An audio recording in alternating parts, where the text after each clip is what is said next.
Hello, I'm Mr. Cannell, and I'm very pleased to be your teacher today. Do you have a pencil and some paper ready? Great, let's get started. This is the practice activity that Mrs. Furlong left you with. Did you have a go? Did you use the generalization? Let's say it together. If the minuend is kept the same and the subtrahend is increased or decreased, the difference decreases or increases by the same amount. If you haven't had a go at this practice question, try it now. Another important point that we must remember is that the value of the expressions on each side of an equal symbol must be the same. We'll come back to that later. Let's see what's underneath those flats. Where did you start in question A? As the generalization said that the minuend is kept the same, I decided to check the middle equation first. To find the minuend, I need to do the inverse of subtract 300. That's it. I need to add 300 to the difference. So 72,065 add 300 is equal to 72,365. So the minuend is the same in all of the equations. Great. On the bottom equation, compared to the middle equation, the difference has increased by 100. So the subtrahend needs to decrease by 100. Did you get 200 as well? You might also have solved it by looking at the hundreds column. In the top equation, compared to the middle one, the subtrahend has increased by 300. So the difference needs to be decreased by the same amount. It needs to be decreased by 300. So that's 71,765. Well done if you found that as well. Let's see what was under those blue splats now. I'm not going to assume that the minuends are all the same. It's always good to check. I'm going to look at the bottom equation first. To work out the minuend, I need to do the inverse of subtract 0.34. So 12.231 add 0.34 is equal to 12.571. Ooh, the minuends are not all the same. I'm glad I checked. Let's look at the middle equation now. I'm going to subtract 0.34 from 12.671. Could you do it mentally? The thousandths stay the same. 700ths minus 400ths is 300ths. 6/10ths minus 3/10ths is 3/10ths. So we should have 12.331. Now compare the top equation with the middle equation. The minuend is kept the same. The difference has decreased by 500ths. So the subtrahend in the top equation needs to increase by 500ths. 0.34 plus 500ths, it must be 0.39. Did you get that? I hope so. Look at these expressions. What symbol should go in the circle? Let's not rush in. Look at the numbers. Think about the strategies and generalizations that you've been practicing, like the same sum strategy. Pause the video to have some thinking time. Did you see any connections between the addends? No, I didn't see anything obvious either. But do we have to work out the exact sum of each expression to work out which one is the greater? Well, let's use our number sense. We could estimate the sum of each expression. We could round each addend to the nearest whole number. 23.63 would round to 24. 25.34 rounds to 25. So 24 and 25, it's a bit less than 50, isn't it? What about on the right hand side? 35.28 would round to 35. 29.16 would round to 29. Oh, I can already see that that's more than 50. 30 add 20 would be 50. So that's greater than 50. So I can pretty quickly say that 23.63 add 25.34 is less than 35.28 add 29.16. Look at the expressions again. What else do we notice about the addends in the expressions? Did you spot that both of the addends on the left are less than the addends in the expression on the right? So another way of looking at this is first to compare the largest addend on each side. 25 is less than 35. Now compare the smallest addend on each side. 24 is less than 29. So again we can say that the expression on the left is smaller than the expression on the right. Now look at these expressions. What symbol should go in the circle this time? Are there any connections between the addends? No, I can't see any helpful links either. We'll try estimating again. Start by rounding each addend to the nearest 100,000. 473,621 rounds to 500,000. 362,175 rounds to 400,000. Okay, what about on the right? 358,726 rounds up to 400,000, and 470,218 rounds up to 500,000. Oh, they're both the same. Okay, let's try rounding to the nearest 10,000 then. What do we get this time? Oh, 470,000 add 360,000. Okay, what about the right hand side? It's the same again. What do you suggest we do next? Yeah, I agree. Let's round to the nearest 1,000, see if that's any help. What do we get this time? You tell me.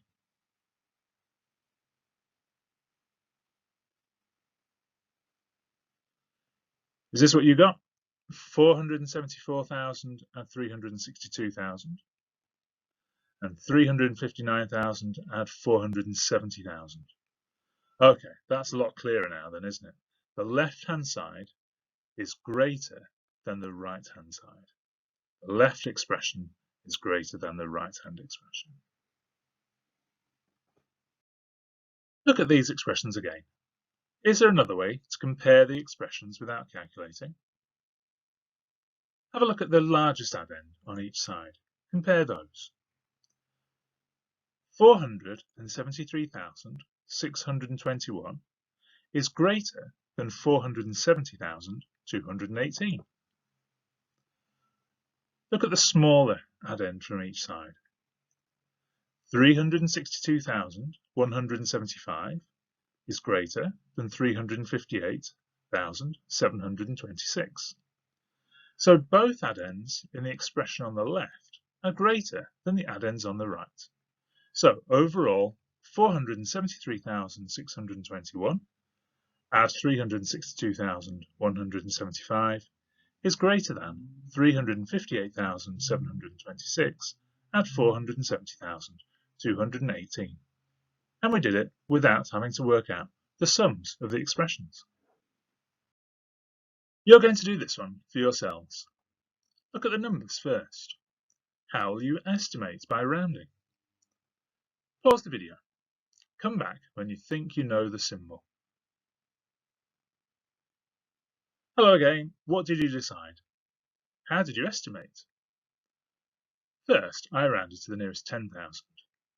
The addends on the left both round to 20,000. The addends on the right rounded to 20,000 at 10,000. So you might think that the expression on the left is the greater one.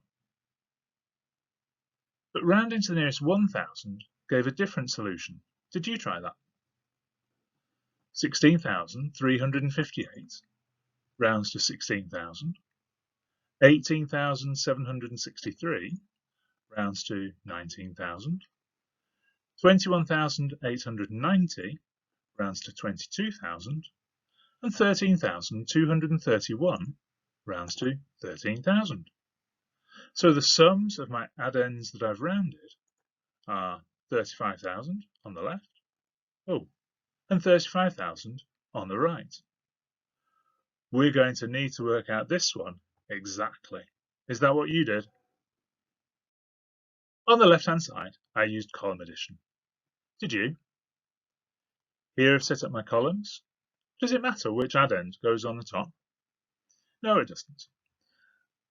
So if we start in the ones column, 8 ones and 3 ones is 11 ones. So 11 ones I'm going to regroup into 110 and 1 1. I've put my regroup digits underneath the line. You might do something else. Do whatever your teacher tells you to do, and you do normally. In the tens column, we have 5 tens and 6 tens and one more 10 that was regrouped. That's 12 tens. 12 tens regroups into 100 and 2 tens. In the hundreds column, we have 300s, 700s and 100, 11 hundreds. 11 hundreds regroups into 1000 and 100.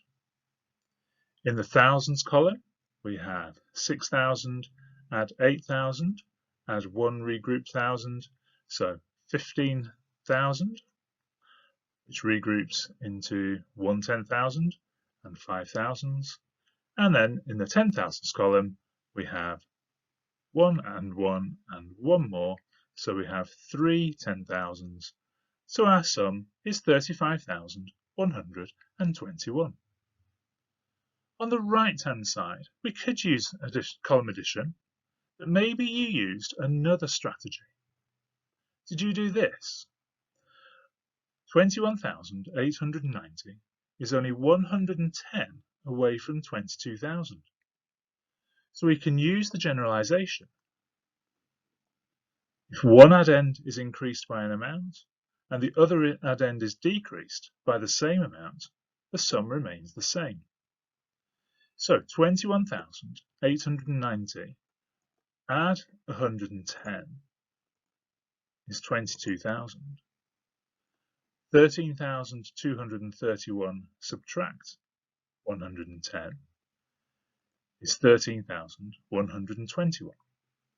If I add those together, we get 35,121. Hang on, both of those are the same.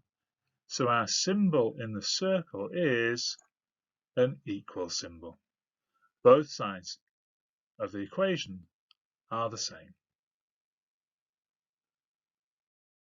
You've seen this image in a previous lesson when you were finding missing numbers to balance equations with addition expressions. Just like the question we've just done, the value of the expressions on each side of an equal symbol must be the same.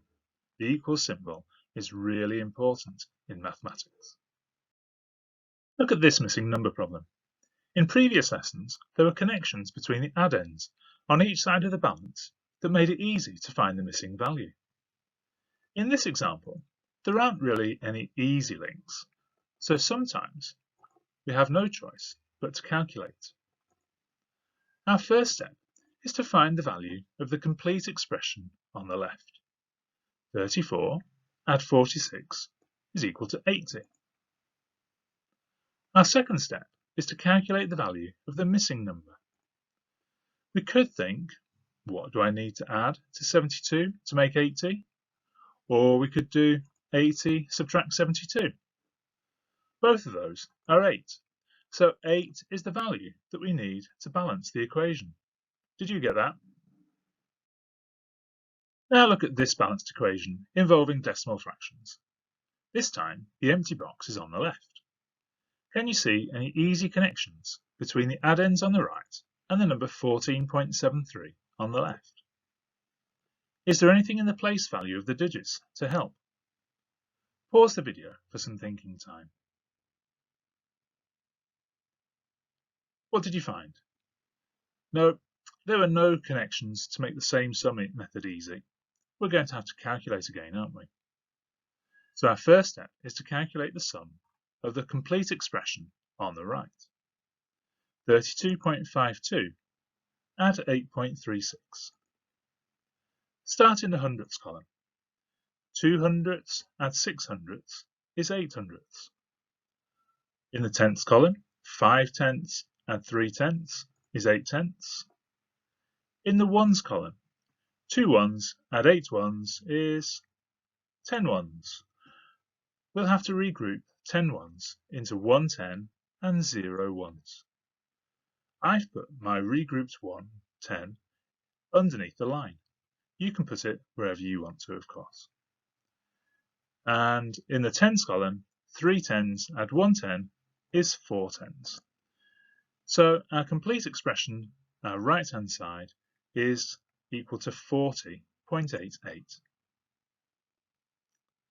Our second step is to calculate the value of the missing number. Can you remember what we did last time? We need to subtract 14.73 from 40.88 to find out what that missing value is going to be to make the equation balance.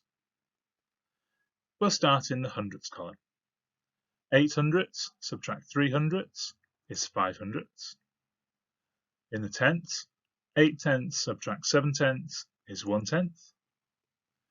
In the ones column, we have 0 ones subtract 4 ones.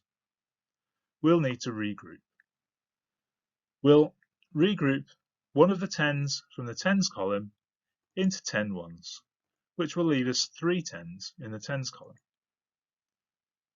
So now we have 10 ones subtract 4 ones is 6 ones. And 3 tens subtract 1 10 is 2 tens.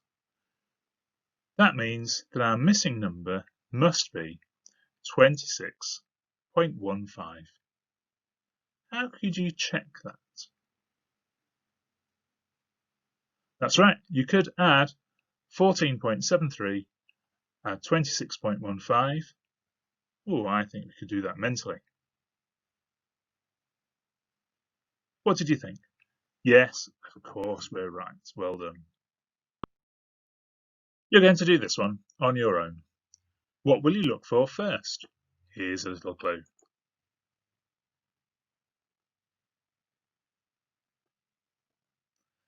Pause the video and come back when you think you've solved the equation.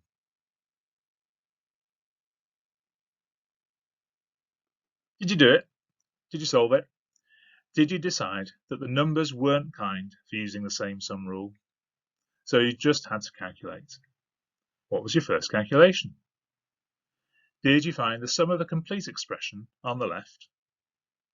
34,725 add 43,269.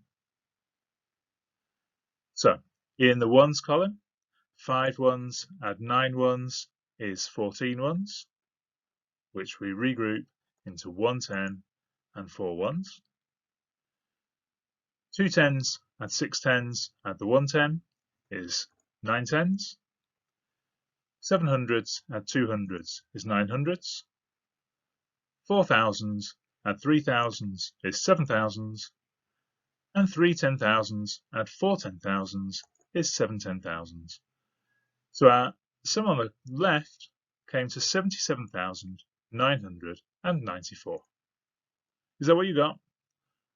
Well done if you did. Let's see if we can solve to find that missing box then. What did you do next? That's right, you had to subtract 17,453 from 77,994. I'm just looking at those numbers, they look quite a nice subtraction there. No regrouping, great. So in the ones column, 4 ones subtract 3 ones is 1 1. 9 tens subtract 5 tens is 4 tens. 9 hundredths subtract 4 hundredths is 5 hundredths.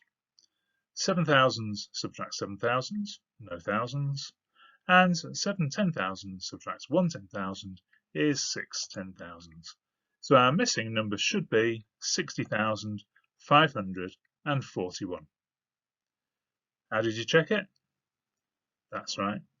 Adding both of those numbers on the right, 60,541 and 17,453, should give us 77,994.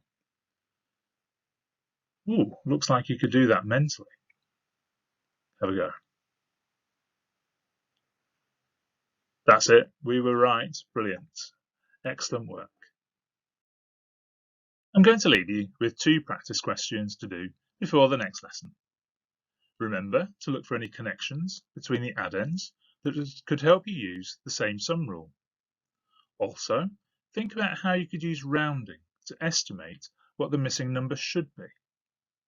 Finally, check your work for the important rule. Make sure the value of the expressions on each side of an equal symbol are the same. Thank you for all your hard work today.